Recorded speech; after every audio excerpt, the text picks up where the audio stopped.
Sa tahimik na lugar ng Renfrew County, Ontario, kung saan ang mga araw ay sumusunod sa ritmo ng kalikasan, tatlong buhay ang nagkaugnay dahil sa kapalaran at trahedya. Isang karumaldumal na krimen ang bubungad sa komunidad ng Renfrew County.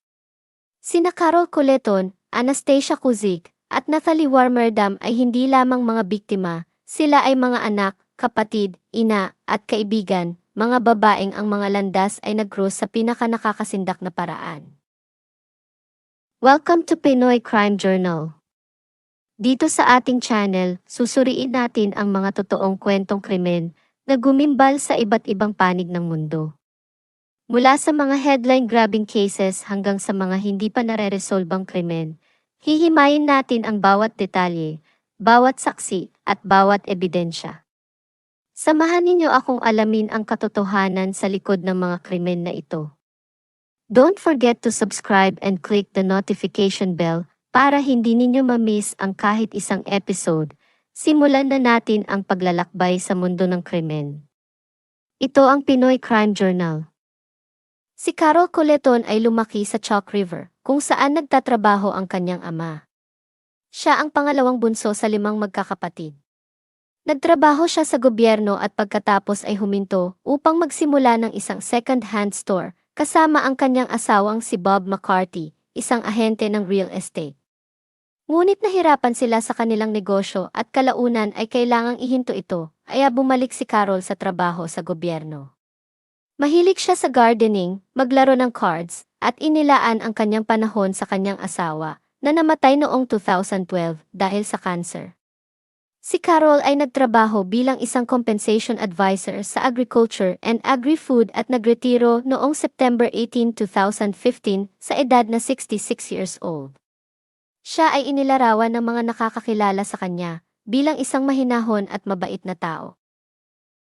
Inilarawan bilang mahilig sa kabayo, si Anastasia Kuzik ay isang bihasang equestrian at sumali sa maraming mga horse shows sa buong buhay niya. Maraming beses siyang nanalo sa mga paligsahan na ito. Siya rin ay isang nature at animal lover na nagtrabaho bilang isang naturalist sa Algonquin Park sa loob ng 4 na taon. Nagtrabaho rin si Anastasia sa isang lokal na bar, ang Wilno Tavern. Inilarawan siya ng mga tao bilang isang napakabait at masarap kasama sa trabaho. Mahal siya ng lahat ng kanyang mga customer sa tavern. Kamakailan lang ay nagtrabaho siya para sa Century 21, isang real estate agency. Si Natalie Warmerdam ay isang home care nurse at dating nagtrabaho sa Hospice Renfrew. Pinalaki siya sa Renfrew County at bumalik doon upang palakihin ang kanyang mga anak na sina Adrian at Valerie. Hiwalay naman siya sa ama ng mga anak. Kilala rin siya sa komunidad sa pamamagitan ng kanyang pagboluntaryo sa Eganville at Copca. Ang Copca na nangangahulugang Cooperative Policing Kilalo Area ay naglalayong pagbutihin ang pagpapatrolya sa kanilang lugar. Ngunit ano ang maaaring nag-ugnay sa tatlong babaeng ito, na bawat isa ay may sariling natatanging buhay? Ang sagot ay sa isang lalaking nagngangalang Basil Borutsky. Hindi siya estranghero sa kanila, sa katunayan, minsan na siyang naging bahagi ng kanilang mga buhay. Si Basil Borutsky ay isang figura na lumitaw mula sa mga anino ng kanilang nakaraan, isang lalaking ang presensya ay nanatiling parang madilim na ulap sa kalangitan. Siya ay isang lalaking may malalim na pinagmulan ng kaguluhan, na puno ng karahasan. Si Basil Joseph Borutsky ay tubong Renfrew County at kilala siya ng mga tao sa kanilang lugar na mainitin ang ulo. Siya ang pangatlo sa 8 anak ni na Walter at Beatrice, mga second-generation Polish immigrants.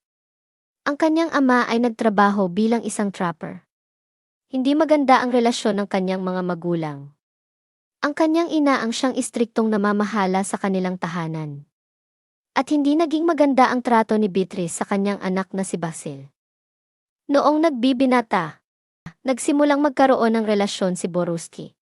Nagsimula ang masalimuot na relasyon ng binata noong siya ay nasa kanyang early 20s, nang ang isang kasintahang nagngangalang Lynn ay sumama sa kanya mula Kitchener patungong Round Lake. Nanatili si Lynn sa lugar ng wala pang 1 taon. Tinapos ng dalaga ang kanilang relasyon nang magsimulang saktan siya ni Borutsky.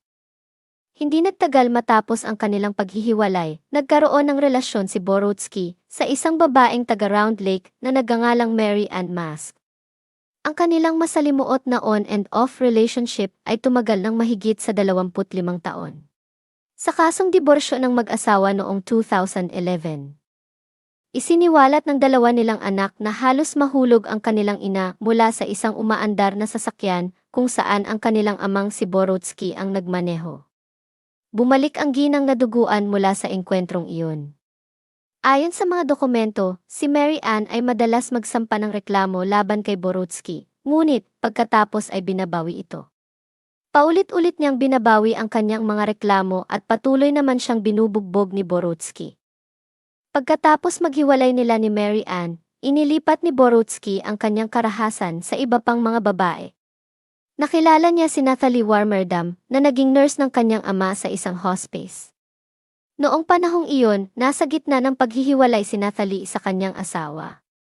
At nang maging opisyal na ang paghiwalay nila, ay mas lumalim naman ang pagkakaibigan niya kay Borodski. Napaniwala si Natalie ng lalaki tungkol sa kwento nito sa kanyang dating asawa. Nanais umano ng asawa nito na siya ay pabagsakin.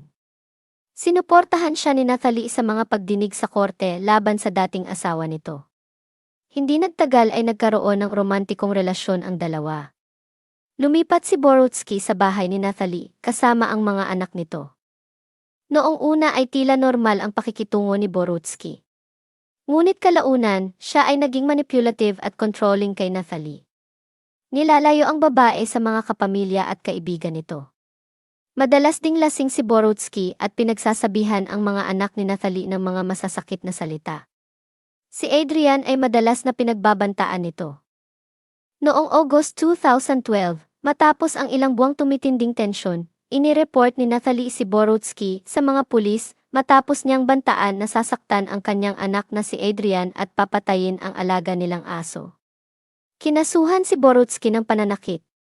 Sa huli, napatunayang nagkasala ang lalaki sa pagbabanta at hinatulan ng 150 araw na pagkakakulong. Ito ang unang pagkakataon na si Borodski ay nakulong dahil sa domestic violence at sobra niya itong ikinagalit.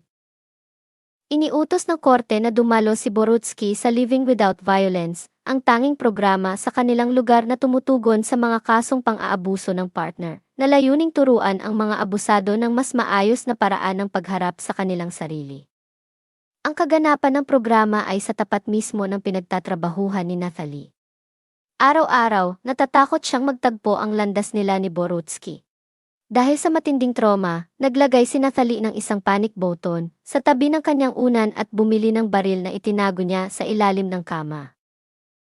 Ngunit hindi kailanman sumipot si Borodski sa counseling. Ito ay isa sa maraming beses na sinuway ni Borodski ang utos ng korte na walang kaakibat na parusa. Ang sumunod na target ni Borodski ay si Anastasia Kuzik. Nagkakilala sila noong 2001 sa Wilno Tavern, kung saan nagtrabaho si Anastasia bilang bartender. Kalaunan, naging isang real estate agent siya at ipinakita kay Borodski ang ilang mga properties noong nagkaroon ito ng problema sa kanyang dating asawa na si Mary Ann. Siya rin ang nag-asikaso ng bahay ng ama ni Borodski na ipinagbibili sa Round Lake Center. Noong 2010, nangupahan si Anastasia at ang kanyang partner noon sa bahay ni Borodski sa loob ng ilang buwan. Ito ay ang bahay na dating tinirhan ni Borodski kasama ang kanyang dating asawa. Minsan ding binisita nila Anastasia at ng kanyang partner noon ang farmhouse ni Natalie kung saan nakatira si Borodski. Nasabi ng lalaki sa kanya ng panahong iyon na ang relasyon nila ni Natalie ay medyo nagkakalabuan na. Bandang 2012, tumigil ang komunikasyon ni Anastasia kay Borodski at nalaman na lamang niya na ito ay nakulong. Pagkalaya ng lalaki noong 2013, bigla niyang tinawagan si Anastasia. Muling nagkonekta ang dalawa. Ibinahagi ni Anastasia kay Borodski ang mga problema niya sa kanyang dating partner.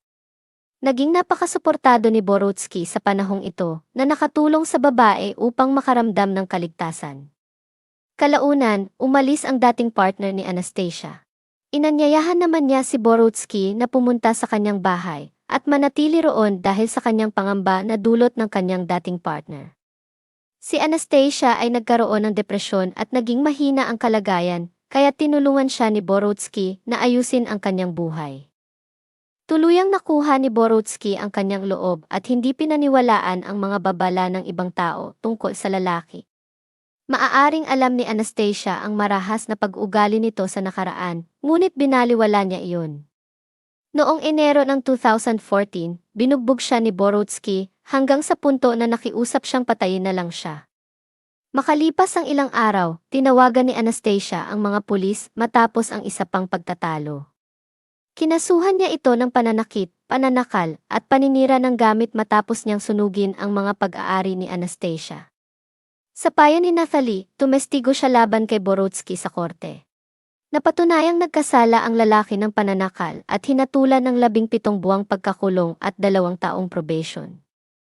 Pagkaraan ng 5 buwan, matapos magsilbi ng 1 taon sa pretrial custody, pinalaya siya at inutusang dumalo sa Living Without Violence program na dati na niyang tinakasan.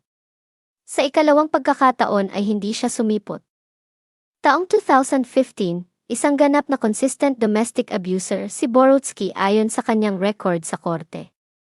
Nakapagtala na siya ng 14 na paglabag sa loob ng 3 taon, patuloy na nilalabag ang mga kautusan ng korte, at tumangging mangako na iiwasan si Anastasia at hindi magdadala ng armas. Siya ay wala ring trabaho, walang pera, at nakatira sa isang social housing apartment complex sa liblib na lugar ng Palmer Rapids, at nabubuhay sa isang disability pension na natanggap niya matapos ang isang aksidente sa sasakyan noong 1994. Kumuha siya ng mga maliliit na trabaho kung saan-saan, kabilang na ang pagtulong sa kanyang dating kasintahan na si Carol Coleton.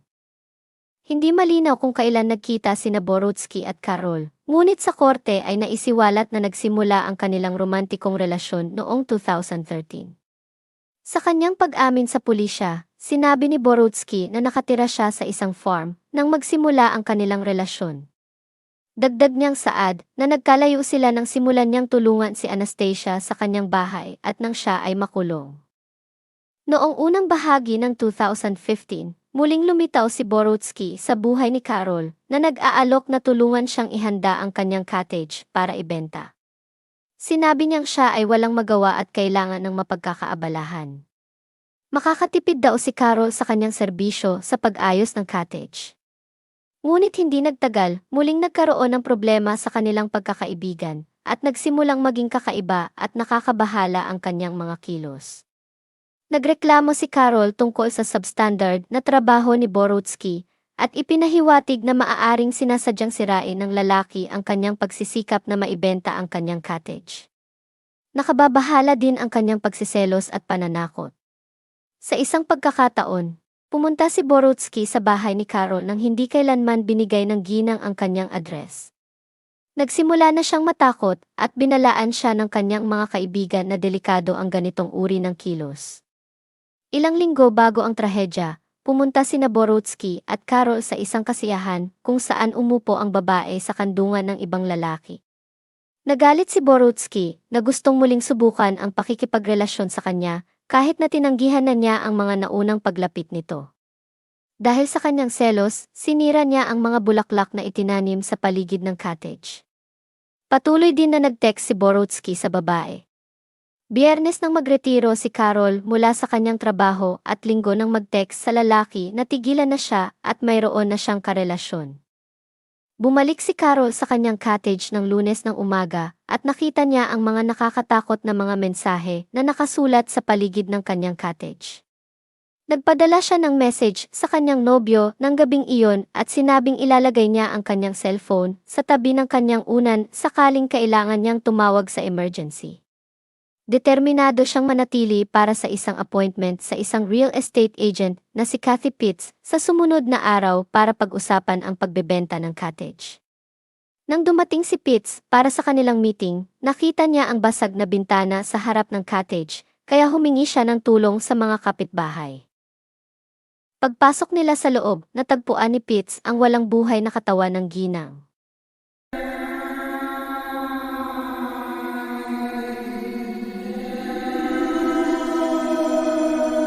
Noong September 22, 2015, 7:36 ng umaga, Lumabas si Borutsky mula sa kanyang apartment na maisuot na camouflage na sombrero at pantalon na para bang siya ay mangangaso.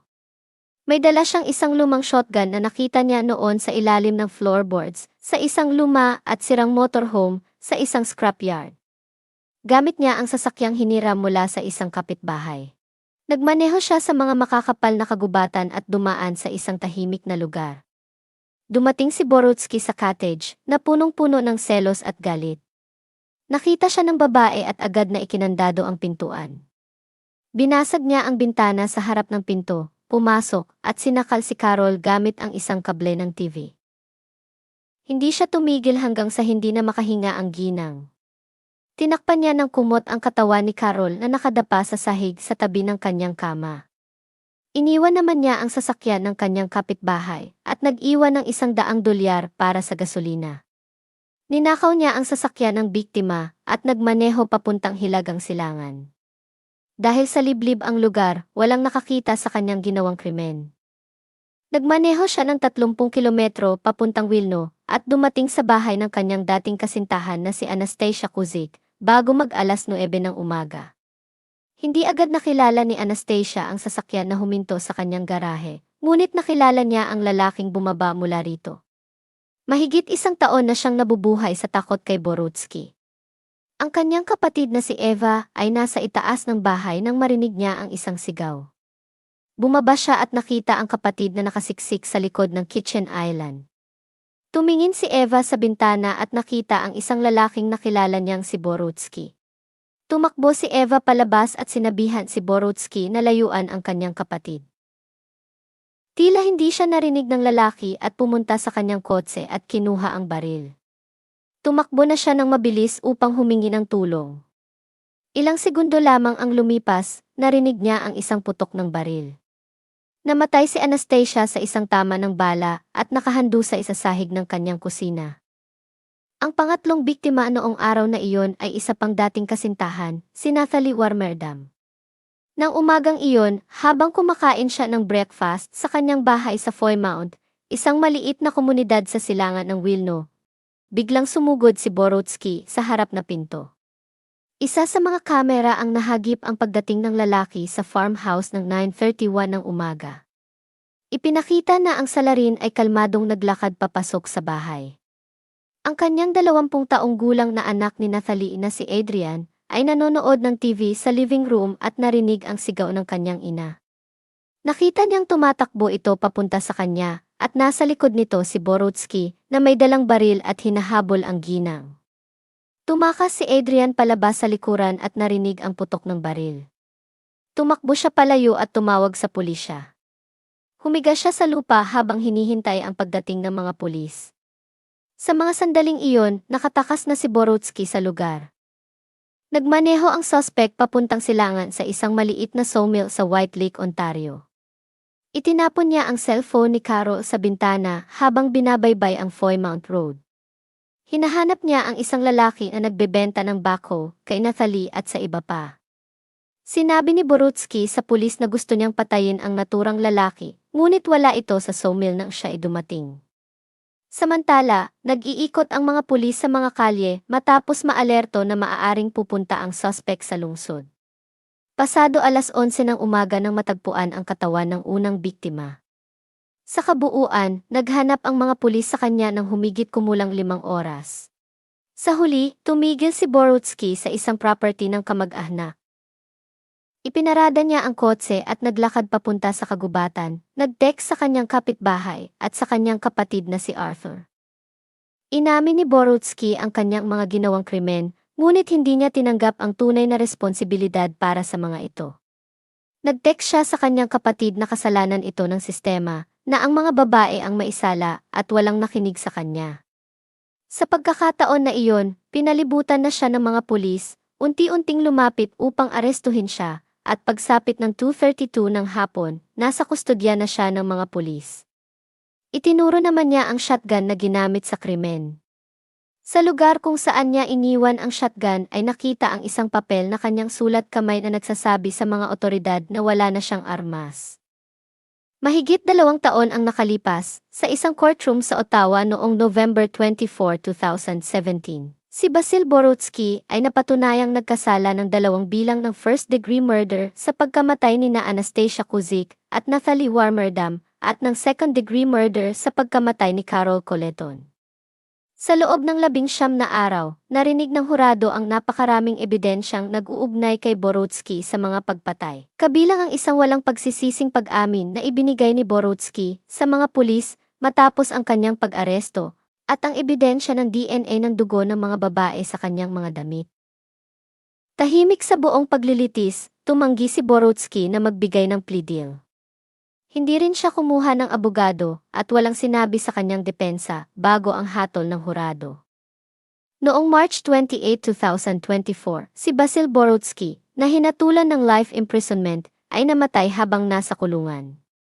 Siya ay namatay sa Millhaven Institution dahil sa mga natural na sanhi. Ang triple murder ng mga biktimang sina Carol Coleton, Anastasia Kuzyk at Nathalie Warmerdam ay nagpapakita ng malubhang problema ng domestic violence hindi lamang sa kanilang bansa, ngunit kahit saan man sa mundo. Ito ay isang talamak na kaso at naging pamilyar na lamang sa mga tao. Binibigyang diin ng kasong ito ang pangangailangan na pag-igtingin ang background check sa mga abuser, mas mahigpit na kontrol sa baril, mas mahusay na sistema ng suporta para sa mga biktima ng domestic violence, at mas mataas na kamalayan sa mga panganib ng karahasan sa mga kapareha. Sa mga naiwang mga kapamilya ng mga biktima, naway tuluyan na nilang nakuha ang katarungan at kapayapaan sa pagkamatay ni Basil Borowski.